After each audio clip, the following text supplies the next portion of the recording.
Kemudian yang kedelapan, bersalawat sambil bernyanyi-nyanyi.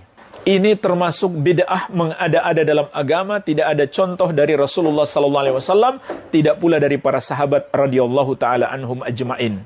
Kemudian yang kesembilan, salawat diiringi musik.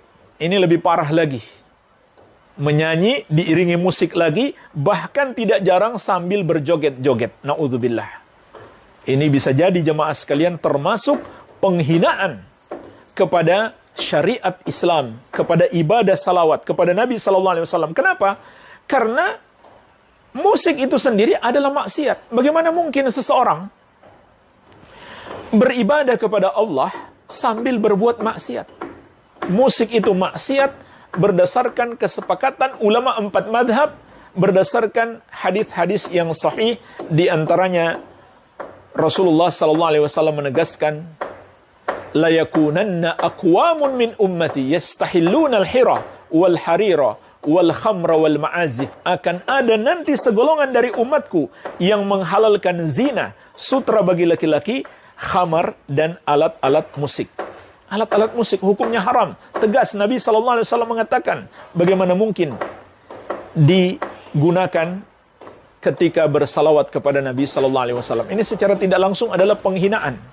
Maka hati-hatilah. Menyenandungkan atau menyanyikan sholawat adalah sah-sah saja dan tidak ada larangannya, selama hal itu diniatkan untuk menimbulkan semangat dan menambah kecintaan kepada Rasulullah SAW dan bertujuan dakwah untuk mengajak manusia agar mereka senang bersolawat, sebagaimana Rasulullah SAW telah menganjurkan untuk melantunkan Al-Quran dengan suara yang bagus.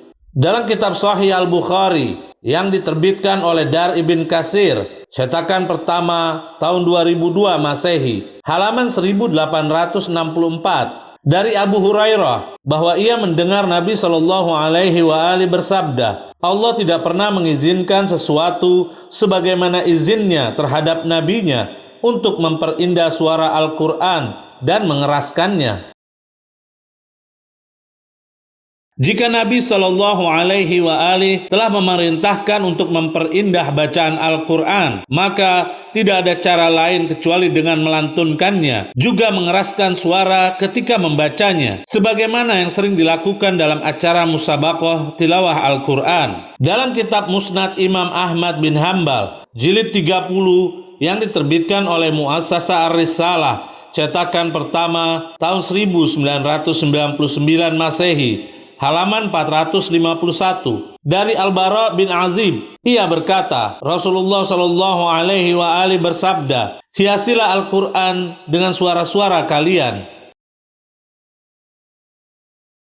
Seperti inilah yang banyak dilakukan oleh muslimin di negeri ini. Di samping melantunkan ayat-ayat suci Al-Quran, mereka juga melantunkan sholawat dengan nada tidak lain untuk mengajak manusia cinta dengan sholawat. Sebagaimana hal tersebut telah dicontohkan oleh para wali ketika dakwah Islam di Nusantara. Mereka membuat syair-syair dengan nyanyian dan langgam Jawa, dan dengan metode itu manusia tertarik dengan Islam. Ada peribahasa, di mana bumi dipijak, disitulah langit dijunjung. Artinya, di mana kita menginjakkan kaki, kita harus selalu menghormati adat istiadat di tempat itu. Dalam kitab Sahih Al-Bukhari yang diterbitkan oleh Dar Ibn Katsir, cetakan pertama tahun 2002 Masehi, halaman 384, diriwayatkan dari Abdullah bin Umar dari Aisyah, istri Nabi SAW, bahwa Rasulullah SAW berkata kepadanya, tidakkah kamu tahu bahwa kaummu ketika membangun Ka'bah, mereka menggesernya dari pondasi yang dibangun oleh Nabi Ibrahim alaihissalam? Aku berkata, wahai Rasulullah, mengapa Anda tidak mengembalikannya ke posisi yang dibuat Nabi Ibrahim alaihissalam? Beliau menjawab, seandainya tidak mempertimbangkan masa-masa kaummu yang masih lekat dengan kekufuran, tentu aku sudah melakukannya. Maka Abdullah berkata, sekalipun Aisyah mendengar hal ini langsung dari Rasulullah SAW,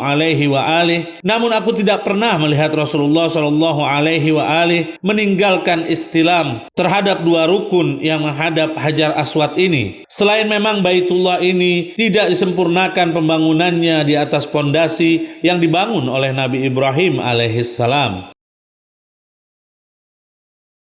Beranikah orang ini mengkritik Rasulullah Shallallahu Alaihi Wasallam yang tidak mengembalikan Ka'bah ke posisi yang dibuat Nabi Ibrahim alaihissalam? Atau si orang ini dengan kekakuannya tidak pernah ingin menerima dan toleransi kepada tradisi suatu kaum, sebagaimana hal tersebut dilakukan oleh Rasulullah Shallallahu Alaihi Wasallam yang jauh lebih besar pemaklumannya dengan tidak mengembalikan Ka'bah kepada posisinya. Sebelum kita membahas tentang hukum boleh dan tidaknya bersolawat dengan iringan musik, di sini kita akan sedikit menjelaskan mengenai hadis yang menjadi bahan rujukan orang ini dalam memvonis bahwa solawat dengan musik sama saja dengan sedang bermaksiat. Dalam kitab Sahih Al-Bukhari, halaman 1421, telah menceritakan kepadaku Abu Amir atau Abu Malik Al-Ash'ari, demi Allah, tidak mendustakanku. Ia mendengar Nabi SAW bersabda, sungguh akan ada sekelompok umatku yang menghalalkan zina,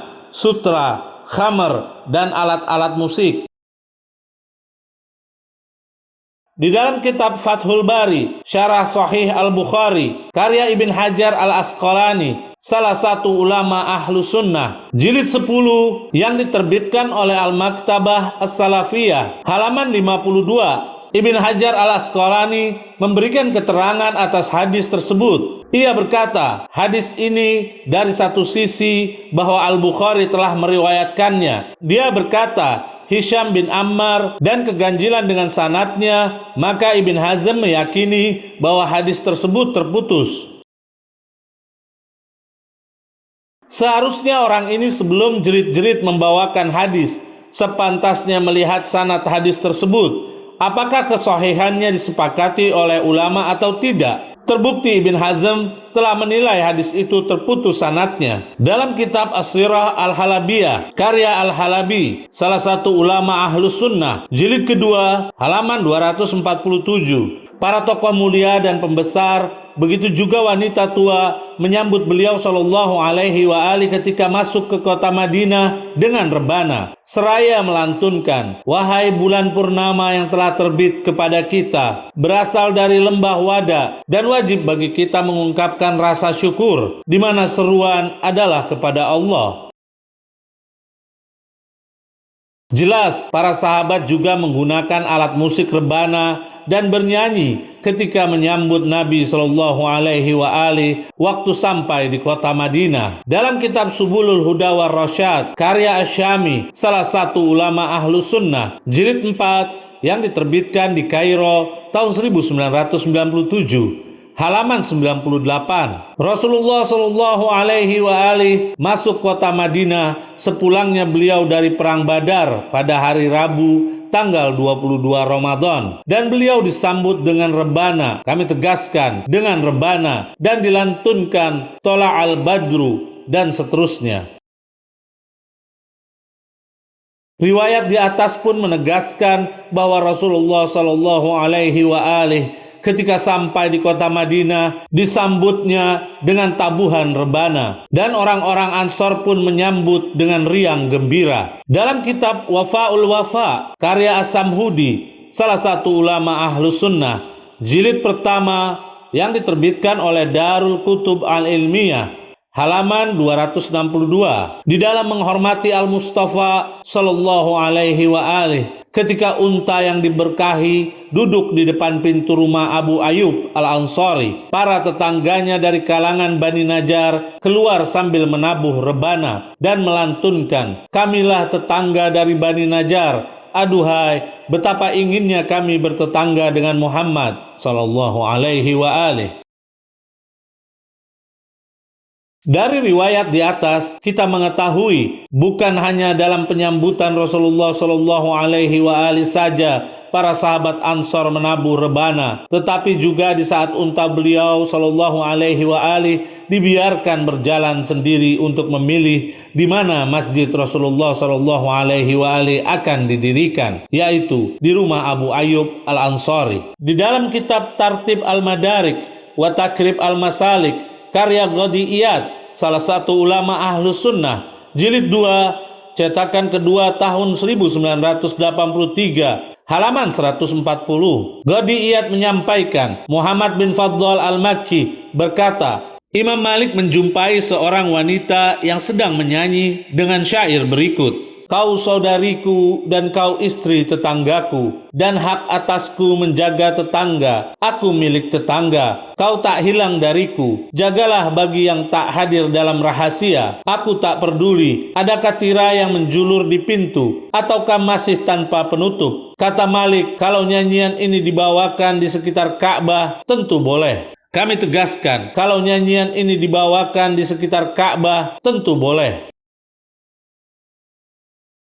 Dalam kitab Sahih Sunan At-Tirmidzi yang ditahqiq oleh Al-Albani, salah satu ulama Wahabi, jilid 3 yang diterbitkan oleh Maktabah Al-Ma'arif, cetakan pertama tahun 2000 Masehi, halaman 511 sampai 512. Diriwayatkan dari Buraidah yang berkata, Rasulullah Shallallahu Alaihi Wasallam berangkat menuju salah satu peperangan. Ketika telah usai, seorang budak wanita berkulit hitam mendatangi beliau sambil berkata, wahai Rasulullah, sesungguhnya aku bernazar bila Allah mengembalikan Anda dalam keadaan baik, aku akan menabur rebana dan bernyanyi di hadapan Anda. Maka Rasulullah Shallallahu Alaihi Wasallam bersabda, jika kamu telah bernazar demikian, silahkan lakukan. Namun jika tidak, maka jangan lakukan. Al-Albani berkata, hadis sahih. Jika rebana ini diharamkan, mengapa Nabi Shallallahu Alaihi Wasallam membiarkannya dan tidak melarangnya? Orang ini sangat keberatan ketika ada orang yang membawakan sholawat diiringi dengan musik, namun dia tidak mengkritisi apa yang ada di video ini.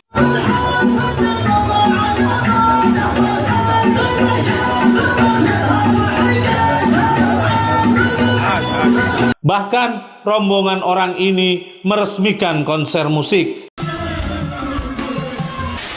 أنا حقيقة مسرور جدا بهذا اللقاء ومسرور جدا بأخي وصديقي جزاه الله خير الأخ خالد عبد الرحمن أبو نايف وأسأل الله أن يحفظه وأن يجعله مباركا أينما كان. وأنا حقيقة لما رأيت هذا الجمهور الغفير ما شاء الله من الشباب علمت أنهم يحبونه كما أنني أحبه.